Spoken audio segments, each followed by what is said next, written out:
A desperate king stood at the edge of his crumbling empire, surrounded by the echoes of impending defeat. King Juma had lost his army, his allies, and his hope. But in the depths of the stormy sea, he found an unexpected ally, one that promised him the power to defeat his enemies and expand his kingdom beyond measure. The price? His beloved queen, Nia. What Juma didn't know was that the sea witch's price would unleash a curse that would haunt his bloodline for generations, one that would tear apart the very kingdom he sought to conquer. What followed would expose a dark underworld of smuggling, topple a ruthless criminal empire, and reveal a hidden strength in Queen Nia that even King Juma couldn't have anticipated. And the storm? It was just the beginning. They thought they were making a deal with a powerful witch for domination. Instead, they were awakening a curse, a fury that would rise from the sea and bring Azimua to its knees. Before we dive deeper into this incredible story, I'd love to know where you're tuning in from. If you're enjoying these tales, don't forget to like, share, and subscribe because tomorrow's story will keep you on the edge of your seat. The kingdom of Azimua, known across the lands for its wealth, thrived on the riches of the sea. From the shores of the great ocean to the distant mountains, its people lived in comfort, thanks to the treasures that flowed in from both the waves and the lands it had conquered. For centuries, Azimua's kings had ruled with strength, their influence spreading like a golden thread through the fabric of the African world. King Juma was the last of his mighty line. His rule had been prosperous, but now, at the height of his power, his enemies were closing in from every side. The powerful warriors of the inland tribes had joined forces, and they were marching toward Azimua with a hunger for revenge. The sky itself seemed to know of the impending doom, as dark clouds rolled across the horizon, blotting out the sun. The king stood alone at the top of the great temple, gazing down at the Black Sea below. He could feel the weight of his crown, heavy with both the blessings of the gods and the burdens of his people. His mind raced, searching for any way out of this desperate moment. His armies were tired, his warriors beaten, and his city was vulnerable. In his heart, he knew, if they were to survive, he would have to make a terrible choice. As the winds howled, King Juma lifted his arms to the heavens, his voice rising in a desperate cry.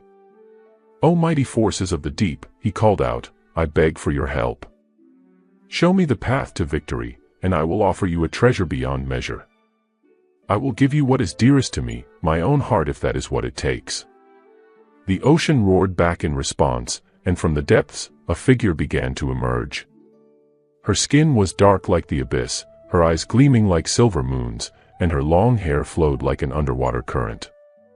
She was no ordinary being, she was a sea witch, known as Amina, feared by all who knew her name. She had lived for centuries, her powers vast as the ocean itself. "I have heard your plea, King Juma," Amina said, her voice like the sound of waves crashing on the rocks. "You seek power, but power has its price. Tell me, what would you offer me in return for my help?" Juma trembled, but he knew what he must do. His eyes flickered to the royal palace, where his beloved queen, Nia, sat waiting for him. She had been his strength, his support, and the light in his dark world. But his greed for more land, more power, consumed him. The thought of ruling over all the surrounding kingdoms filled his heart with madness. "I will offer you the greatest treasure I possess," Juma said, his voice trembling with both fear and desire. "My queen, Nia. Her heart will be yours, and in exchange, you will grant me victory.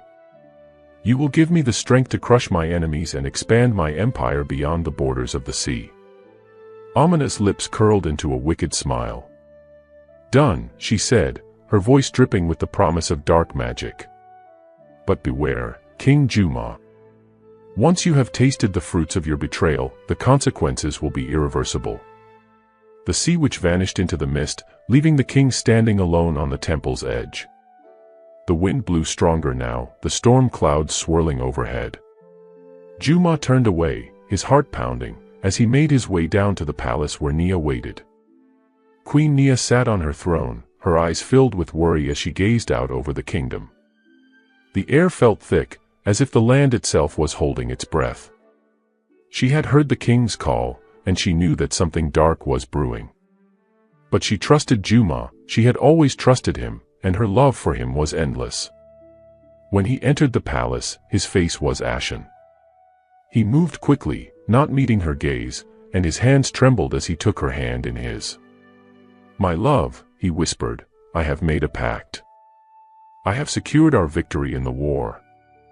Nia's eyes searched his face, sensing something was wrong. "What kind of pact, my king?" she asked softly, her voice filled with concern. Juma looked away, his heart heavy with guilt.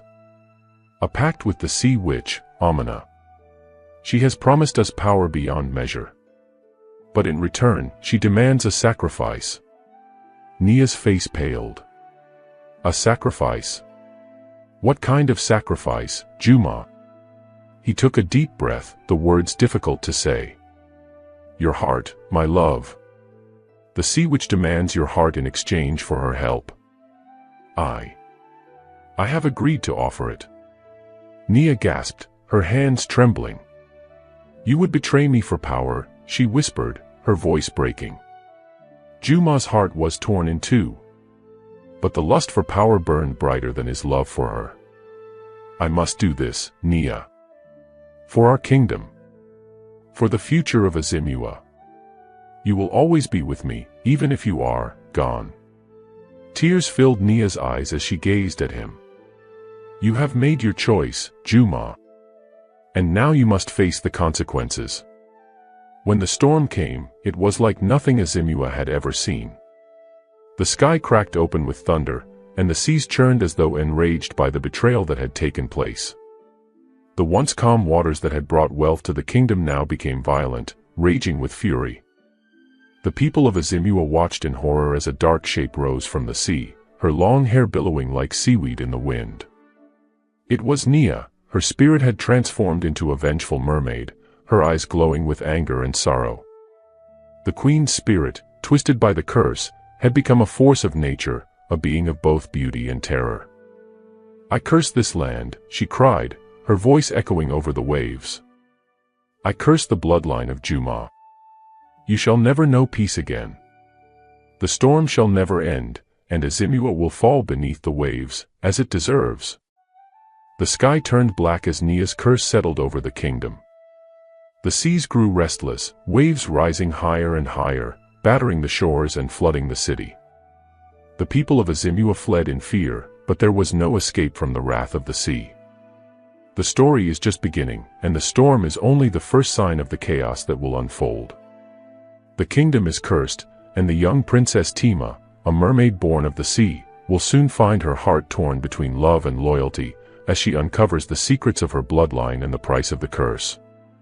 In the deep, calm waters of the ocean, far from the turmoil of Azimua, there lived a young mermaid princess named Tima. She had always felt a deep connection to the sea, her home, and the creatures that swam alongside her. Tima's tail shimmered with shades of blue and green, like the calm waves at dawn, and her long hair flowed like a river of pearls behind her.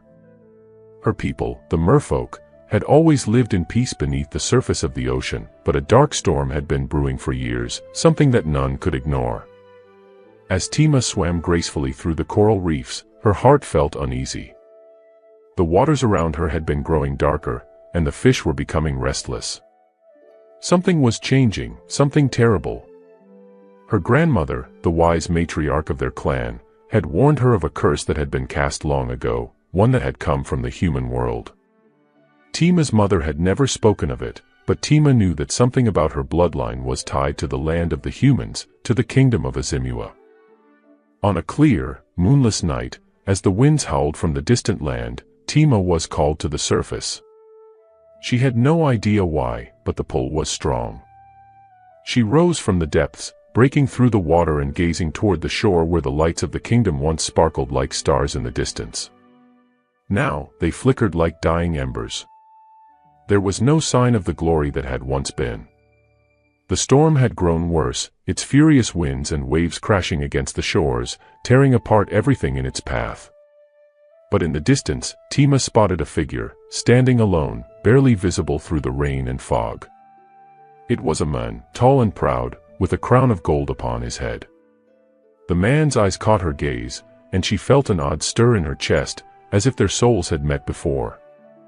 This was Bako, the new king of Azimua, a descendant of Juma, the very king who had made the pact with the sea witch all those years ago. Bako had inherited the throne after the fall of his father, who had perished in the never-ending storms that had devastated the kingdom. The people whispered of the curse that had plagued Azimua for generations, and they feared the wrath of the sea that seemed to rise with every passing year. But Bako was determined to bring peace to the land, even though the storm's fury seemed endless. One fateful night, as Bako stood on the palace's highest balcony, looking out at the wreckage of his kingdom, he saw a figure emerging from the sea. A mermaid, beautiful, ethereal, with glowing eyes that seemed to pierce the darkness. She rose from the waves like a vision, her long tail glistening with water, and her hair flowing like a silken cloak behind her. He could not tear his eyes away. There was something about her, something familiar, though he could not place it. "Who are you?" Bako called out, his voice carrying through the wind.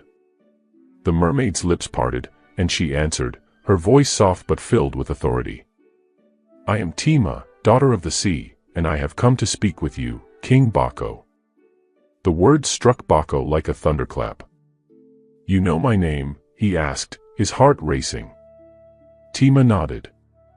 "I know of your bloodline, of the curse that hangs over your people. You are the son of Juma, the king who betrayed the sea. His greed brought destruction to your kingdom, and now his bloodline is cursed. Your father suffered the storm's fury, and now it is your turn." Bako felt a chill run down his spine. The weight of history, of his father's choices, was bearing down on him. "What do you want from me?" he asked. "I have come to offer you a choice," Tima said, her voice full of sorrow.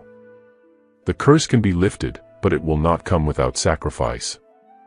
The one who cast the spell must be held accountable. You must decide whether you will redeem your bloodline or allow it to sink with the waves."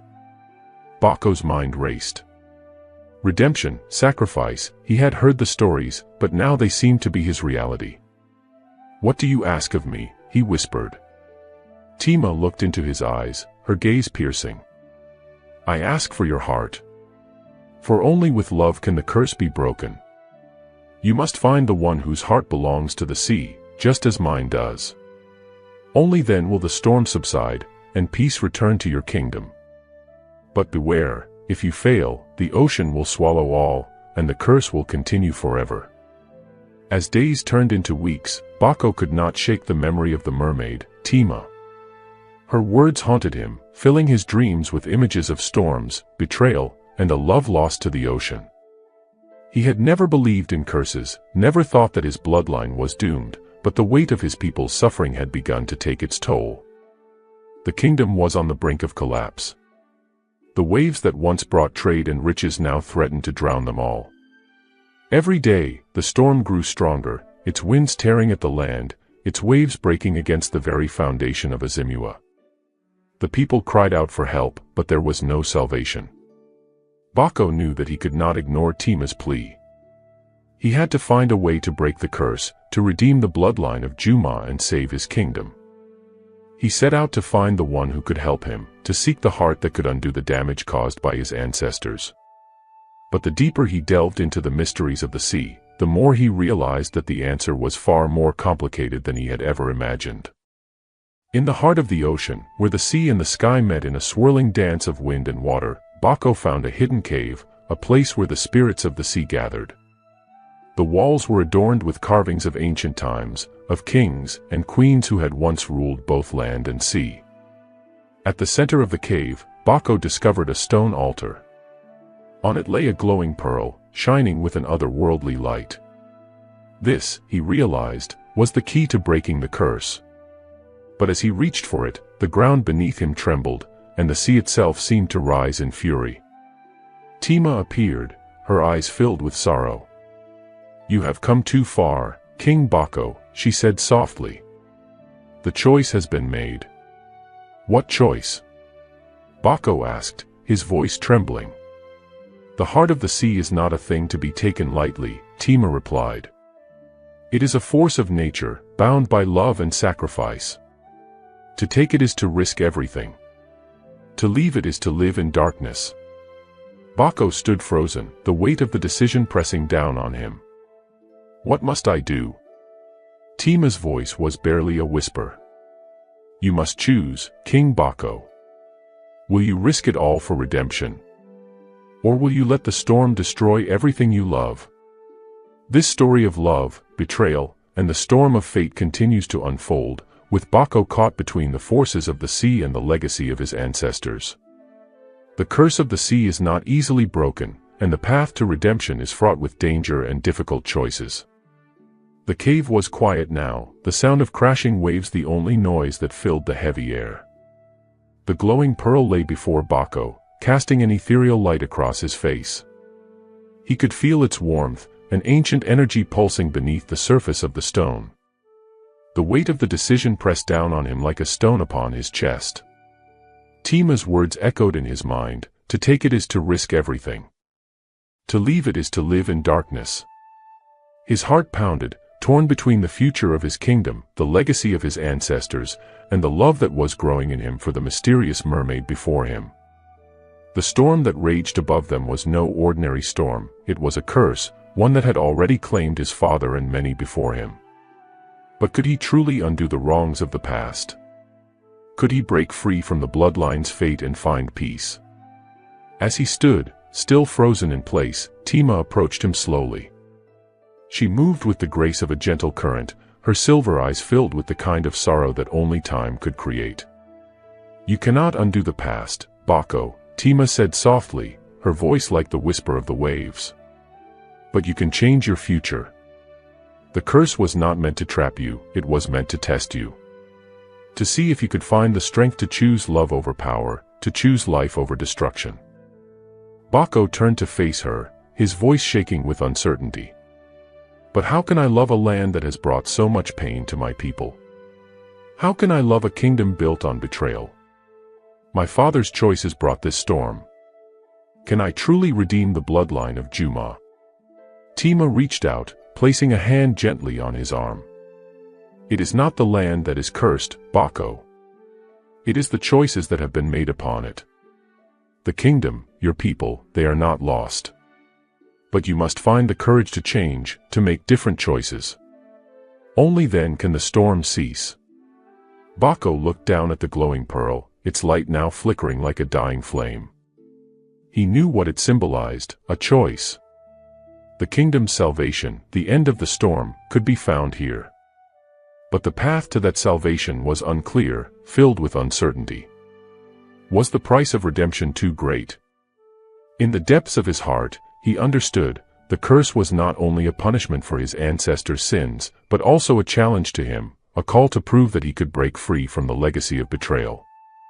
He lifted his hand toward the pearl, feeling its warmth pulse in time with his own heartbeat. I will take the pearl, he said, his voice steady with resolve. I will end this curse. But I will not do it for power. I will do it for love.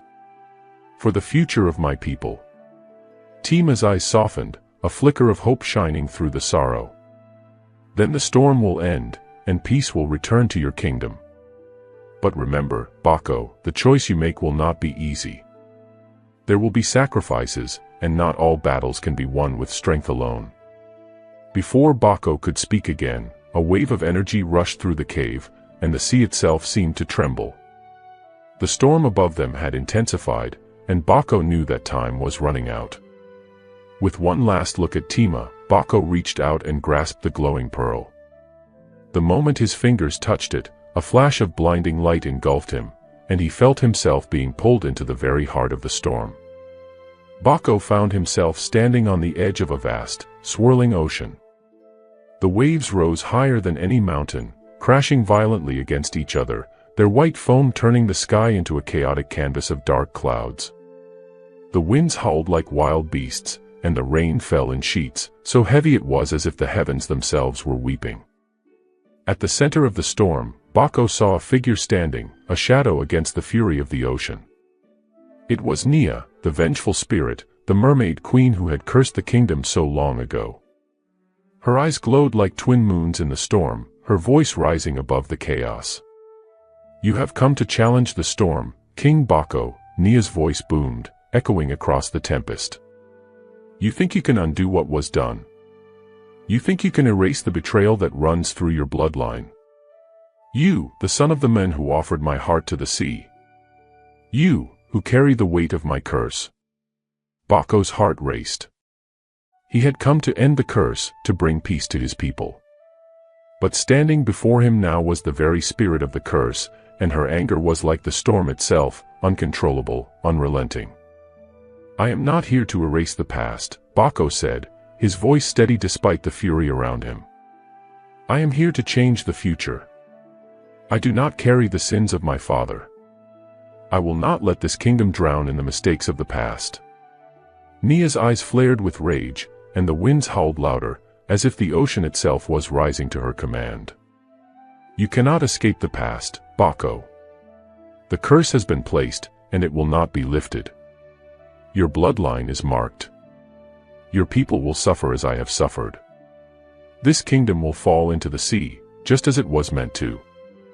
Bako stepped forward, the power of the pearl in his hand glowing brightly against the storm. No, he said firmly. I will not let it end this way. I will fight for my people, for my kingdom.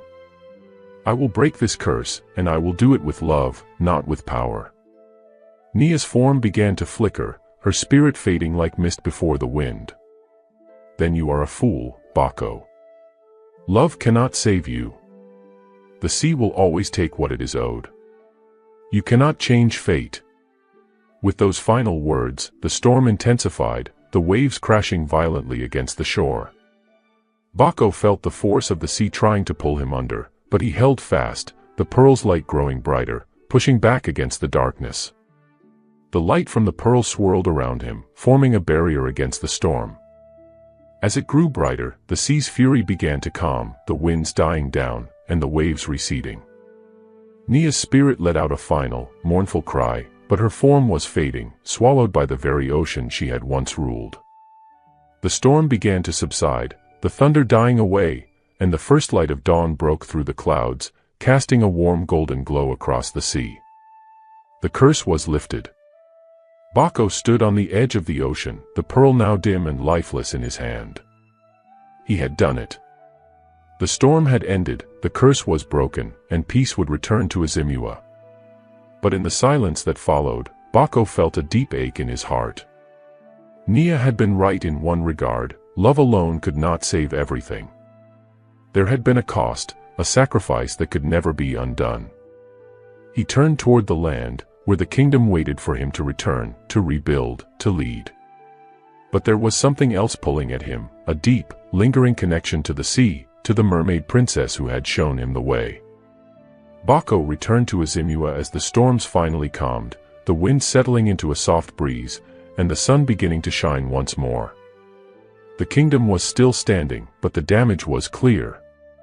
The once great empire had been battered by years of relentless storms, its buildings damaged, its people exhausted. But Bako, now a changed man, was ready to rebuild. He had broken the curse, but there was still much work to be done. As he stood on the steps of the palace, his heart heavy with the knowledge of what had been lost, he couldn't help but feel the pull of the sea. Tima's image filled his thoughts. Her eyes, full of sorrow and wisdom. Her words, full of hope and love. He had broken the curse, but he knew that there was more to their story. And so, Bako began the long journey of healing, not only for his kingdom but for his own heart. Would he seek out Tima once again? Would he find a way to bring peace between the land and the sea? The journey had only just begun. The storm had passed, but the true test of Bako's leadership and love was yet to come. The days following Bako's return to Izimua were filled with both hope and hardship. The kingdom, though spared from total destruction, had suffered greatly. The once bustling markets were now quiet, the streets lined with abandoned homes, and the fields that had once fed the people were now dry, scorched by the storm's fury. The crops had failed, and many of the people were left without the resources they needed to survive. But Bako, determined to restore the kingdom to its former glory, worked tirelessly. He called upon the elders, the healers, and the workers to join him in rebuilding. Day after day, they labored, clearing the wreckage, fixing the broken buildings, and planting new crops in the fertile soil that had survived the storms. It was a slow process, but there was a sense of unity and purpose that had been absent for years. As the days turned into weeks, the kingdom began to heal. The storm had broken, the skies cleared, and the people slowly began to rebuild their lives. But Baco knew that the work was far from over. There was still a great deal of damage to repair, not just to the kingdom, but to the very soul of the people. The curse of the sea had taken its toll, and the scars ran deep. Baco found himself walking the streets of Azimua, speaking to the people, listening to their stories, offering his support. He had inherited the throne in the wake of his father's death, and he knew that he was now the one who would have to lead them through the rebuilding process. He would have to prove himself worthy of the crown, to show the people that he was not like the kings of old, that he was not bound by the mistakes of his ancestors. But even as he worked to restore the kingdom, his thoughts kept drifting back to the sea. To Tima. To the mermaid who had shown him the way, who had given him the strength to break the curse. Her face haunted him, her words echoing in his heart. "Only with love can the curse be broken," she had said. Baco didn't fully understand what she meant, but he knew that there was something more to this story than he had yet discovered. He had to find her, to speak with her, to understand the deeper connection that seemed to pull him toward the ocean. Baco's search for Tima began with a visit to the coastline. The sea had calmed, but its depth still held mysteries that Baco could not ignore. He had spent many hours on the shores of Azimua, staring out at the endless horizon, wondering if Tima was out there, waiting for him. He consulted with the elders, who spoke in hushed tones of the merfolk and their ancient connection to the land. They told stories of a time when the land and sea had been at peace, when the kingdoms of the humans and merfolk had traded and lived in harmony. But that peace had been shattered long ago, when Juma's greed had caused the first betrayal, when he had offered his queen to the sea in exchange for power. Now, the merfolk were distant, elusive, their hearts bound to the sea, and their love for the land was all but forgotten. Baco knew that if he wanted to find Tima, he would have to venture into the heart of the ocean itself, to seek her out in the depths where the human world could not reach. He gathered a small crew of trusted sailors and set out on a journey across the vast, open sea. For days they sailed, the wind at their backs, the waves rolling beneath them. The farther they traveled, the more distant Azimua seemed. The sea was both beautiful and terrifying, its depths holding secrets that Baco could not begin to understand. But as they sailed into the unknown, Baco began to sense something. A presence in the water, a feeling that he was being watched. It was as though the ocean itself was alive, and it was calling to him. On the fifth night, as the moon hung high in the sky, casting its silver light across the waves, Baco stood at the bow of the ship, staring out into the dark sea. The air was still, and the only sound was the creaking of the ship's wood and the lapping of the waves against the hull. Suddenly, a soft voice echoed in the night. "King Baco," it whispered, the words drifting like a breeze across the water. "I have been waiting for you." Baco's heart skipped a beat. He knew that voice. It was Tima. He turned toward the sound, and there, rising from the depths of the sea, was Tima. Her form shimmered in the moonlight, her tail glistening with iridescent scales, her hair flowing like a curtain of silver water. She was more beautiful than Baco had remembered, and there was a deep sadness in her eyes. "Tima!" Baco cried out, his voice filled with relief and longing. "I've come to find you. I had to see you again." Tima's expression softened, and she swam closer, her eyes searching his face. "You have broken the curse, Baco," she said quietly. "The storm has ended, and peace will return to your kingdom. But there is more to this than you know." Baco stepped closer, his heart heavy with unspoken words. "I don't understand. Why did you come to me? Why did you help me?" Tima looked down at the water, her gaze distant. "Because you are not like your ancestors.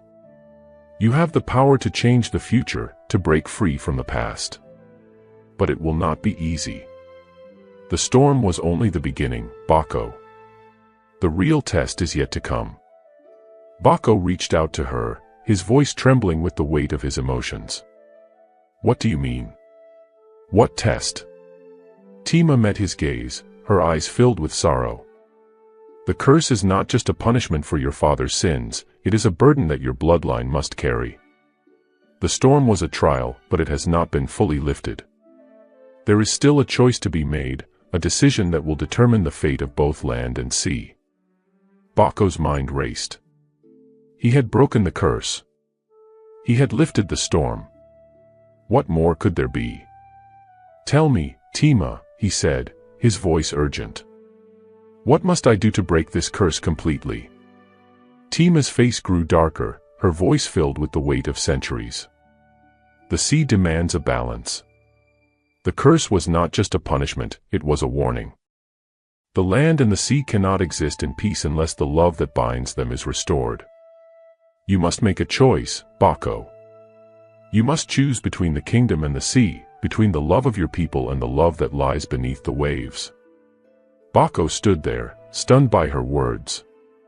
He could feel the pull of the sea, the call of the ocean, but he also knew that his people needed him. He had a responsibility to them. To his kingdom. Will you choose love, Bako? Tima asked softly. Will you choose to live in harmony with the sea, or will you choose to protect your people, even if it means losing everything? Bako stood at the edge of the boat, the sea stretching out before him, its depths dark and mysterious.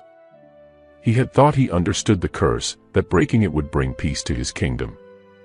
But Tima's words had revealed a deeper truth, one that he could not ignore. The land and the sea were bound together, but their balance had been broken. The love between them had been lost, and now he had to choose how to restore it. The choice was not an easy one.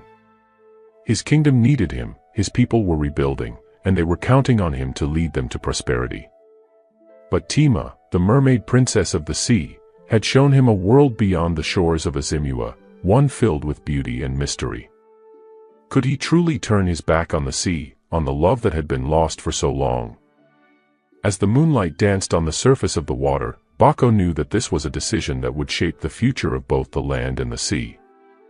The storm had passed, but the true test was just beginning.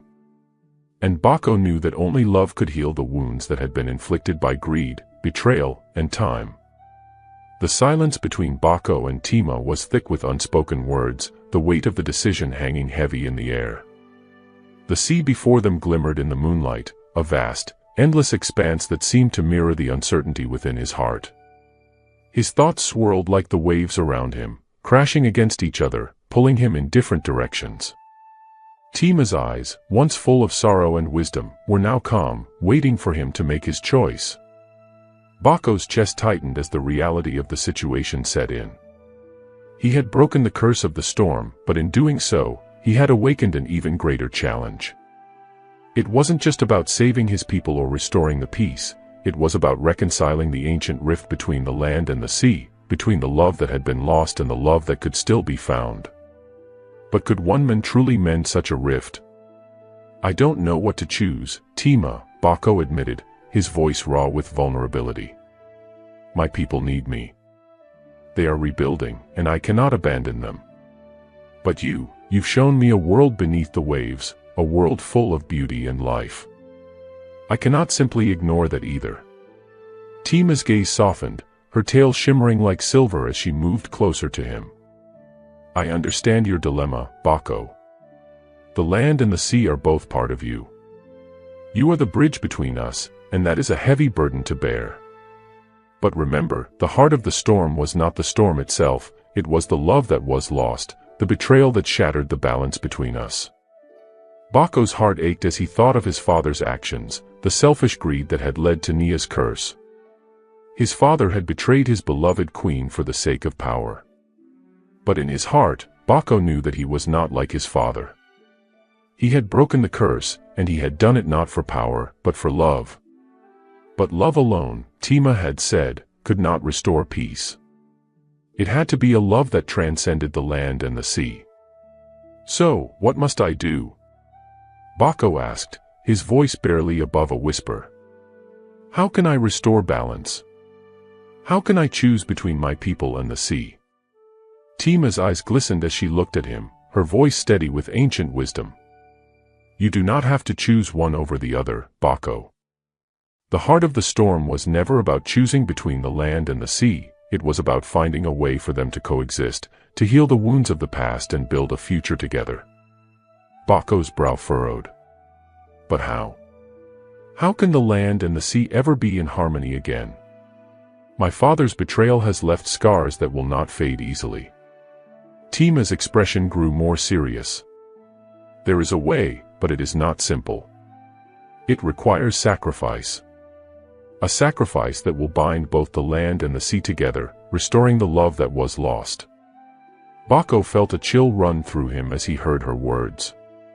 What kind of sacrifice? The sea demands a bond, Tima said, her voice soft but filled with power. A bond that will unite both realms.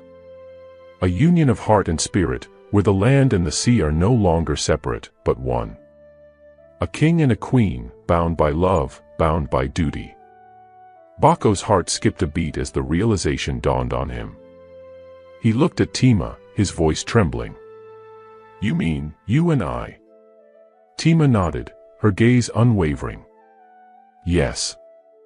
You are the one who can heal the rift, Baco. You are the one who can restore the balance between us. But to do so, you must choose to bind your fate to mine. To unite the land and the sea, and in doing so, to create a new future for both. Baco's breath caught in his throat as he struggled to comprehend the gravity of her words. To bind his life to hers, to become one with the sea, to take on the responsibility of not just his kingdom, but of the entire realm of the merfolk. It was a choice unlike any he had ever faced. What if I fail? Baco whispered. What if the balance is never restored? Tima's eyes softened, and she placed a hand gently on his arm. You will not fail, Baco. The love you carry in your heart is powerful. It is the same love that can heal the wounds of the land and the sea. But only if you are willing to give yourself fully to it. Baco stood there in stunned silence, the weight of her words sinking in. Could he truly take such a step? Could he forsake the life he had known, the life of a king on the land, and embrace a future bound to the sea? Could he embrace Tima, not just as a mermaid, but as his queen, his equal, his partner in restoring balance? The answer was not clear, but something deep inside him stirred. He had already chosen love once before, the love of his people, the love of his queen. And now, he was faced with another choice. A choice that would define not only his future but the future of his kingdom, and of the entire world. I am ready, Baco said at last, his voice steady and filled with determination. I will bind myself to you, Tima. I will choose the sea. I will choose love. Tima's eyes sparkled with a mix of surprise and joy. Then it is done, she said softly. The bond is formed. The land and the sea will heal. With those words, the ocean around them seemed to stir, as if acknowledging the bond that had been forged. The sea's depths shimmered with a new energy, and the air around them seemed to hum with the promise of a new beginning. As Baco stood at the edge of the boat, Tima beside him, the transformation began. The very air seemed to shift, the land and the sea aligning in ways Baco had never imagined. The ocean rippled with a new energy, and the sky above, once dark and tumultuous, began to clear. The moonlight grew brighter, and the stars sparkled like 1,000 eyes watching over them. Baco could feel it in his heart, his connection to the sea was no longer a distant, unattainable dream. It was real, it was alive, and it was now part of him. Tima's hand in his was warm, her touch a silent promise of the bond they had formed. Together, they turned toward the horizon, toward the land where Azimua lay waiting. The storm was gone, the curse had been lifted, and now a new chapter awaited them. The love between the land and the sea had been restored, but the journey was far from over. The future of both realms depended on their union, and together, they would face the challenges ahead. As the ship sailed back toward Azimua, Baco's heart swelled with hope. The land and the sea were no longer two separate worlds, they were one, and with Tima by his side, he was ready to face whatever came next. For the first time in his life, Bako truly understood what it meant to be a king, not just of the land, but of the sea, of love, and of a future that was brighter than he had ever dreamed. The journey back to Azimua was long but filled with a sense of calm that Bako had never felt before. The sea, once an unpredictable force of nature, now seemed to embrace him, guiding the ship toward the shore with gentle waves. Tima, ever graceful, sat beside him, her presence as soothing as the sea breeze that ruffled their hair. Bako's heart was heavy with anticipation. Azimua was his kingdom, the land he had inherited from his father.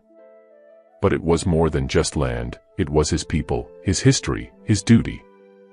And now, he was returning not only as their king but as the men who had chosen a future that intertwined the land and the sea. What would his people think of his decision? Would they accept his union with Tima, the mermaid princess? Would they understand that this was the only way to ensure their future? As the coastline of Azimua came into view, Bako stood at the bow of the ship, his mind racing with questions. The kingdom was still recovering from the storms, and the people were rebuilding their homes, their lives. But he knew that his return would stir something deep within them. He wasn't just bringing peace to his kingdom, he was bringing a new era, one that required them to understand a truth that they had long forgotten. The land and the sea were one. As the ship docked at the harbor, Bako was greeted by the elders and his closest advisors. They bowed before him, as was customary, but there was a hesitance in their movements, a quiet uncertainty that Bako could feel in the air. He glanced at Tima, who stood beside him, her eyes meeting his with quiet reassurance. Together, they stepped off the boat and onto the land, where the people had gathered to see their king return. A hush fell over the crowd as Bako and Tima walked toward them. The people of Azimua had never seen a mermaid before, and the sight of Tima, with her shimmering tail and ethereal beauty, was both a wonder and a shock. Whispers spread through the crowd, eyes wide with awe and fear. Bako could feel the tension building, but he stood tall, his heart steady. The elders approached, their faces filled with both reverence and concern. The head elder, a wise and old man named Akemani, stepped forward and addressed Bako. "Your Majesty," he began, his voice shaky, "you have returned, and we are grateful. But we are also troubled. We have heard the stories, the legends, of the union between the land and the sea. But never did we imagine that it would come to pass like this." Bako met the elder's gaze, his voice calm but filled with conviction. "The storm has ended, Elder Akemani. The curse has been lifted. I have returned not just as your king, but as a man who has learned the truth. The sea is not an enemy, but a part of us. Tima, the mermaid princess, is here to help guide us toward a future where the land and the sea are one." The people murmured, uncertainty still thick in the air. But Bako's words held weight. He had always been a man of action, a leader who showed his people that he could be trusted. Now, more than ever, they needed to see that trust in him. Tima stepped forward, her voice soft but filled with a quiet power. "I understand your fears," she said, her eyes scanning the crowd. "The sea has been a mystery to you for many generations, and you have suffered because of that. But I am here to show you that we are not separate. We are one, and together, we can rebuild, restore, and create a future where both the land and the sea thrive." Bako stood beside her, his hand resting gently on her shoulder. The crowd grew quieter, the tension easing as they began to listen, to understand. The bond between Bako and Tima was not just a personal one, it was a symbol of the unity that was possible between their worlds. They could restore what had been broken, heal what had been shattered. The days following Bako's return were filled with change. The people of Azimua, though initially hesitant, began to see the wisdom in his decision. Slowly but surely, the kingdom began to accept the idea of a future where the land and the sea were no longer separate entities, but partners in prosperity. Bako and Tima worked together, holding meetings with the elders, the leaders of the villages, and the fishermen who had long relied on the sea for their livelihoods. They shared stories, made offerings, and began to rebuild the bridges that had been broken. But the road to true unity was not without its challenges. One of the first obstacles they faced was the resistance from those who still believed in the old ways, the ways of greed, of power, and of separation. These were the people who had followed Juma, who had long benefited from the wealth that came from controlling the sea. They saw Tima and the merfolk as a threat, a reminder of a past that they wanted to forget. Bako knew that these people would not be easily swayed. He had to prove that his choice was not just for the future of his kingdom, but for the survival of the land itself. He called for a great feast, a gathering of the people to celebrate the union between the land and the sea. It was an opportunity to show the people that the sea was not something to fear, but something to embrace. The night of the feast arrived, and the entire kingdom gathered in the great hall of Azimua. The air was thick with anticipation, the smell of roasted meats and sweet fruits filling the air. People from all walks of life came together, some eager to see what this new future would bring, others still unsure of what to make of the changes that were happening. Bako stood at the head of the hall, his gaze sweeping over the crowd. Tima stood beside him, her presence a reminder of the power that lay beneath the waves. The feast began, and slowly, as the food was shared and the drinks flowed, the mood in the room began to shift.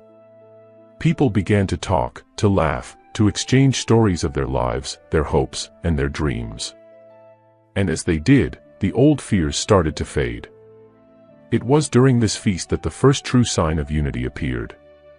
As Bako and Tima walked through the hall, greeting their people, a young boy from one of the coastal villages stood and called out, "King Bako! Princess Tima! I saw it. I saw the sea, and it spoke to me." The room fell silent, the people staring at the boy in shock. The boy, no older than 12, was trembling, but his eyes shone with excitement. He continued, "I was by the water, and I heard the waves. They told me that the storm is gone, and the sea is no longer angry. It is peaceful now, because of you." Bako's heart swelled with pride as he looked at Tima. The boy's words were a symbol of the change that was happening. The people were beginning to understand. The sea was not a curse, it was a gift, a blessing that had been given back to them. Tima smiled gently at the boy. "The sea has always spoken, even when we could not hear it," she said. "Now, it is speaking to all of us. The land and the sea will live in harmony, as it was always meant to be." As Bako and Tima's efforts to unite the land and the sea continued, a new threat began to emerge from within the kingdom itself. There were those who had long benefited from the old ways, the merchants, the warriors, and the nobles who had gained wealth and power through the dominance of the sea. They saw Bako's union with Tima as a threat to their status, and they began to conspire against him. A secret group of rebels, led by a man named Adamu, who had once served under Juma, began to stir unrest in the kingdom. They spread rumors, incited fear, and whispered about the dangers of the merfolk and the sea's power. Adamu, a charismatic and ambitious man, believed that the only way to restore the glory of Azimua was to return to the old ways, where the sea was controlled, not embraced. Adamu's rebellion began to gain traction among those who feared change, those who wanted to return to the time of Juma's rule. He gathered followers, promising them riches and power in exchange for their loyalty.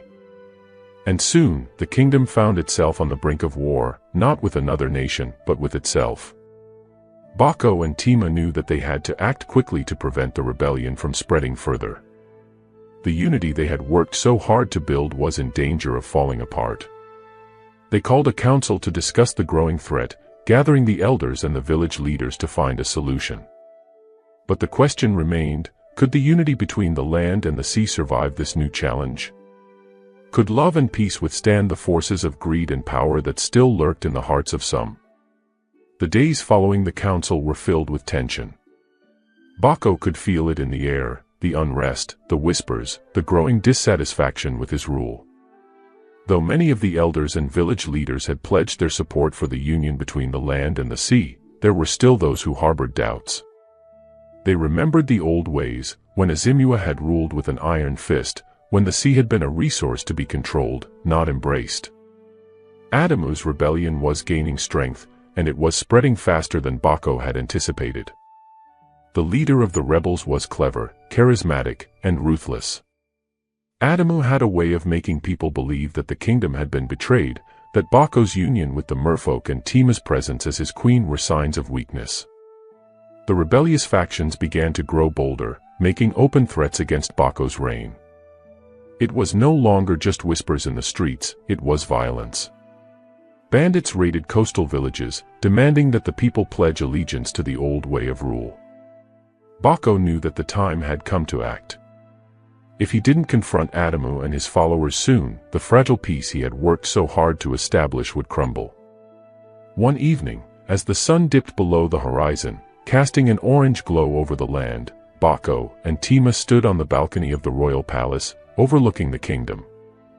The sea stretched out before them, calm and tranquil, but there was a storm brewing on the horizon, one that had nothing to do with the weather.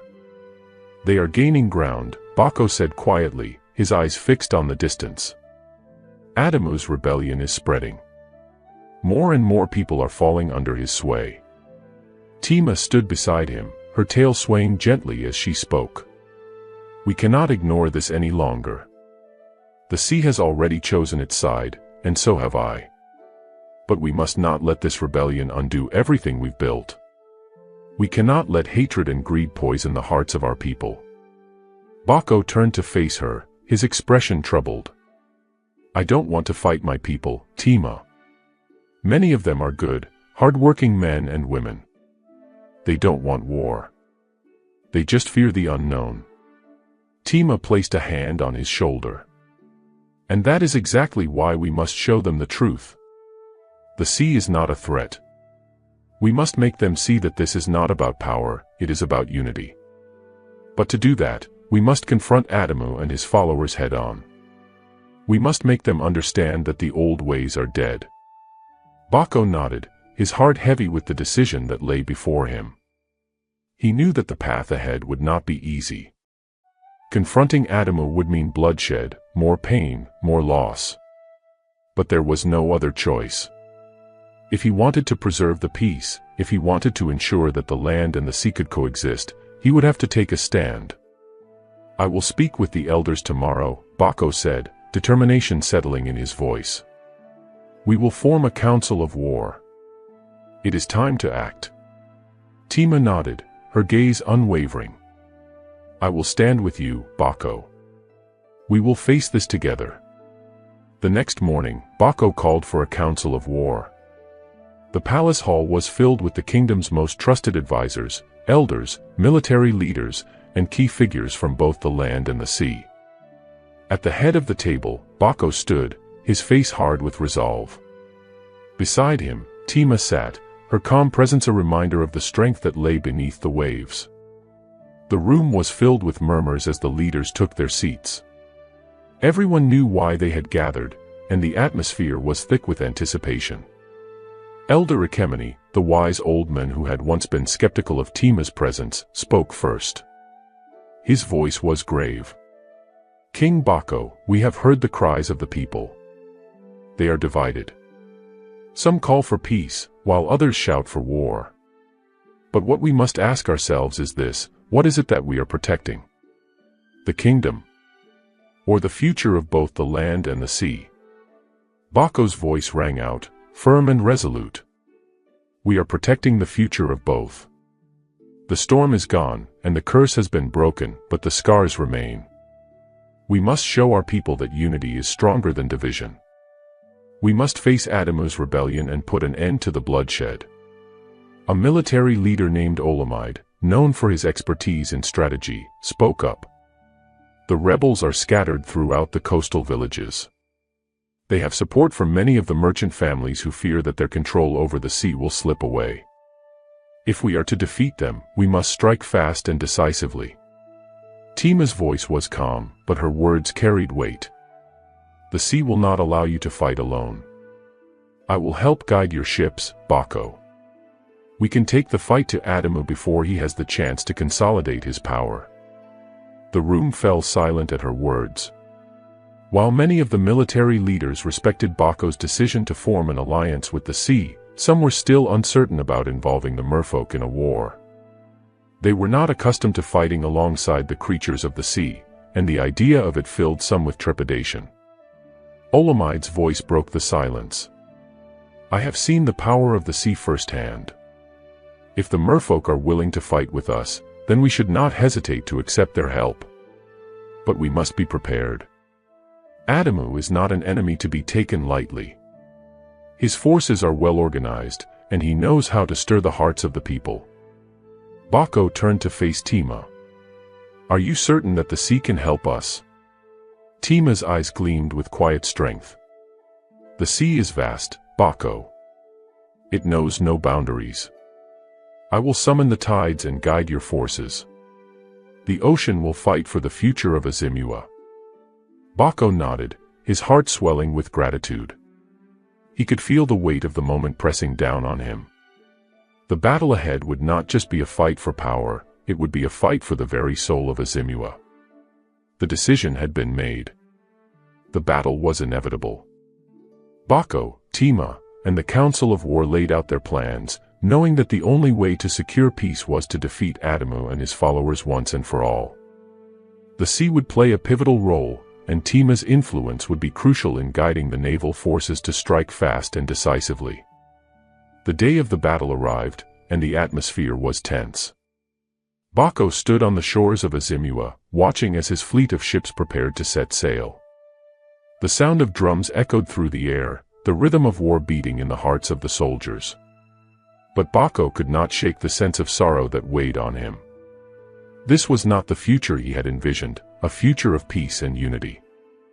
Yet, it was the future that had been thrust upon him. Tima stood beside him, her presence calming, but there was a fierce resolve in her eyes. She had been the one to convince the sea to lend its strength to their cause. Now, it was time to face Adamu. We will win this battle, Bako, Tima said softly, her gaze fixed on the horizon. The sea will be with you. Bako nodded, his eyes steely with determination. I will not fail. Not for my kingdom, not for you, and not for the future we fought for. As the ship set sail, Bako's heart pounded with both fear and hope. The tides had turned, and now it was time to face Adamu and put an end to the rebellion. The sea swelled, as if in response to his thoughts, the waves rising and falling with the rhythm of the battle that was about to unfold. The land and the sea would clash once more, but this time, it would be for the future, for the love that had been lost and the love that had been found. The battle was upon them. The ships, led by Bako and Tima, sailed toward the rebel stronghold with the sun sinking low in the sky, casting a golden hue over the waves. The sound of the ocean's rhythm mixed with the steady beat of war drums from the shore. Bako stood at the helm of his flagship, his eyes focused on the horizon, where the rebel fleet awaited them. Tima, standing beside him, summoned the strength of the sea with her voice, a soft, melodic whisper that seemed to carry on the wind. The sea responded, growing restless, the waves rising higher, and the wind howling in anticipation of the conflict that was about to unfold. Bako could feel the pulse of the ocean beneath him, as if the very water was alive with purpose. You can feel it, can't you? Tima said, her eyes closed in concentration. The sea is alive with anger, but also with hope. This is not just a battle for power, Bako, it is a battle for balance. The sea is on our side, but it does not fight for domination. It fights for peace, for unity. Bako turned to her, his face serious. And I will fight for that balance too. We cannot let the rebellion destroy everything we've worked for. The people need to see that this is not just a fight for a throne, but for the future of both the land and the sea. The rebel fleet, anchored just beyond the mouth of a narrow bay, was well prepared. Adamu, with his charisma and cunning, had rallied not only disgruntled nobles but also skilled warriors and mercenaries. His forces were far from weak. As Bako's fleet approached, Adamu's ships began to move, their sails snapping in the wind like battle flags. The time for words had ended, now, only action remained. The clash came swiftly. Bako's fleet, guided by Tima's command over the tides, surged forward with the strength of 1,000 storms. As the ships approached, the sea rose beneath them like a massive wall, crashing into the rebel vessels with the fury of a tempest. The rebel ships, caught by surprise, were thrown off course, their sails torn and their hulls battered. But Adamu's forces quickly regrouped, using their superior numbers to retaliate. On the shore, the land forces of Azimua, led by Olamide, engaged with Adamu's warriors. The sound of metal clashing against metal rang through the air, accompanied by the cries of warriors locked in fierce combat. Bako could hear the distant shouts of his soldiers and the echoing cries of his people, the very fabric of the kingdom hanging in the balance. At the forefront of the battle, Bako stood resolute, his sword in hand, his eyes fixed on Adamu's flagship, which was at the center of the rebel formation. Adamu himself stood at the helm, his eyes cold with determination, his expression a mask of defiance. He had come to take what he believed was his control over the land, the sea, and everything in between. Bako's ship surged forward, its bow cutting through the waves with the precision of a predator.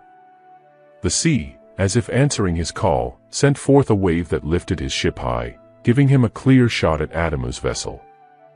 Bako raised his sword, his heart beating in sync with the rhythm of the ocean. Today, we fight not for power, but for peace. Bako shouted to his crew, his voice carrying over the crash of the waves. With a mighty crash, the ships collided, and the battle began in earnest. As the battle raged on the surface, beneath the waves, Tima called upon the merfolk, who answered her summons with incredible speed. They surged forward from the depths, their silver tails glinting in the sunlight. Together, they moved in harmony with the sea, their movements swift and graceful as they disrupted the rebel fleet's maneuvers. With the power of the ocean behind them, they dragged the enemy ships off course, sinking many of them beneath the waves with a force that could only be described as supernatural. But Adamu, fierce and unyielding, had more tricks up his sleeve. He had prepared his forces with knowledge of the sea's power, hoping to harness it for himself. As Bako's ship came closer to his flagship, Adamu's voice rang out above the chaos, calling upon a dark force he had secretly forged during the rebellion, an ancient sea artifact that was said to control the tides. The artifact, a massive stone encrusted with shells and glowing with an eerie light, pulsed with power. As Adamu raised it high above his head, the sea around them began to churn. The waves shifted in unnatural directions, and the calm waters turned into a roiling, violent storm. The winds howled, and the ocean seemed to howl in response, as if it had been angered by the artifact's presence. Tima felt it immediately. The sea, which had been on their side, now felt foreign, hostile. The storm grew fiercer, the waves crashing down on Bako's ship with a fury that seemed to come from the very heart of the ocean. "No!" Tima cried, her voice desperate. "The artifact is too powerful. It's distorting the balance of the sea." Bako's heart raced as he saw the storm approaching, the waves rising higher and higher, threatening to engulf everything. But he refused to give in. He turned to Tima, his voice filled with resolve. "We can still stop him. Together, we can undo this." Tima nodded, her eyes filled with determination. "Yes, Bako. But we must strike at the heart of the storm. We must destroy the artifact." With a deep breath, Tima dove into the sea, her tail slicing through the water with incredible speed.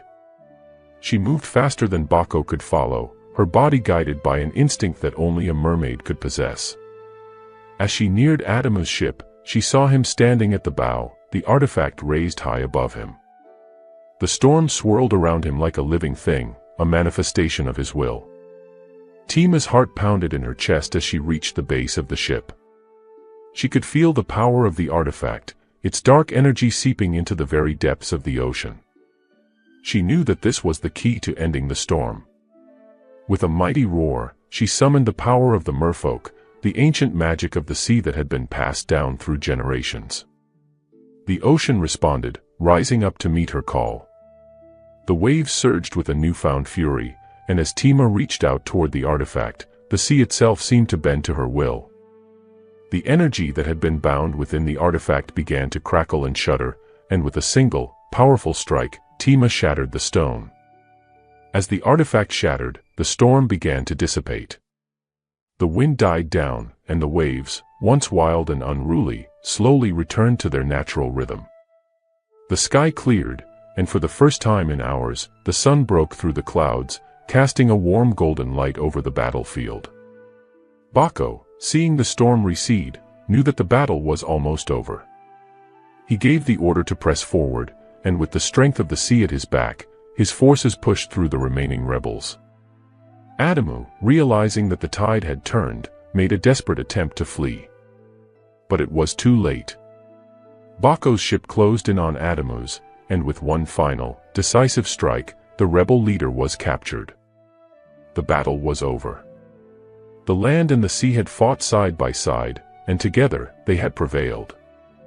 In the days that followed the battle, the kingdom of Azimua began to heal. The rebellion had been quelled, but the scars of war were still visible. The people, though grateful for their king's victory, knew that the true work had only just begun. Bako and Tima stood together, looking out over the horizon. The sea had been their ally in the battle, but it was also a reminder of the delicate balance they now had to maintain. Peace had been won, but at a great cost. "We have won," Bako said quietly, "but I fear the work ahead of us will not be easy." Tima nodded, her gaze fixed on the waves. "Peace is not a destination, Bako. It is a journey. And we will walk it together." As they stood side by side, the winds carried the promise of a new era, one where the land and the sea were no longer enemies, but partners. The future of Azimua, and of the world, rested in their hands. With Adamu's rebellion crushed, and the sea once again calm, Azimua began its long journey toward healing. Bako and Tima, their hands firmly entwined, worked tirelessly to mend the fractures between the land and the sea. The wounds left by the war, though deep, were not insurmountable. It would take time, but Azimua would thrive once more. The people of Azimua, both land dwellers and those who lived beneath the waves, had seen the horrors of war. Yet, they had also seen the power of unity. Bako and Tima's leadership had inspired hope in a kingdom that had once been divided. Now, the borders between land and sea were no longer just physical lines, they were symbolic of the harmony the two nations would build together. Tima, as queen of both the land and the sea, worked closely with Bako to establish new laws that honored both realms. The sea was no longer a force to be feared, but a partner in prosperity. The merchants, once wary of the sea's power, began to see it as an ally in trade and commerce. The fishermen, too, no longer feared the unpredictable tides, for Tima, with her deep connection to the ocean, ensured the balance was kept. On the land, Bako visited village after village, speaking to his people and listening to their concerns. He worked alongside the elders to ensure that everyone's voice was heard. Together, they rebuilt the roads, the markets, and the homes that had been damaged in the war. Azimua was beginning to flourish once again. Years passed, and the once divided kingdom of Azimua grew stronger than ever. The royal family became a symbol of hope and unity, with Bako and Tima's children playing a key role in bridging the gap between the land and the sea. The young princes and princesses, both merfolk and human, embodied the future that Bako and Tima had fought for, a future where no one was left behind, where the land and the sea were not enemies, but partners in a shared dream. Bako stood on the balcony of the royal palace one evening, looking out over his kingdom. The sun was setting, casting a warm golden glow over the land, and the sound of the waves gently lapping against the shore filled the air. It was a peaceful evening, a reminder that the darkness of the past had been overcome, and a new era was dawning. Tima joined him, her silver tail swaying gracefully as she gazed out with him. "Look at what we've built," she said softly. "We've created something beautiful together. The sea, the land, the people, we've made it all one." Bako smiled, his heart full of pride. "We didn't just create it. We've protected it. And together, we'll continue to protect it." With their love stronger than ever and their kingdom finally at peace, the future seemed bright.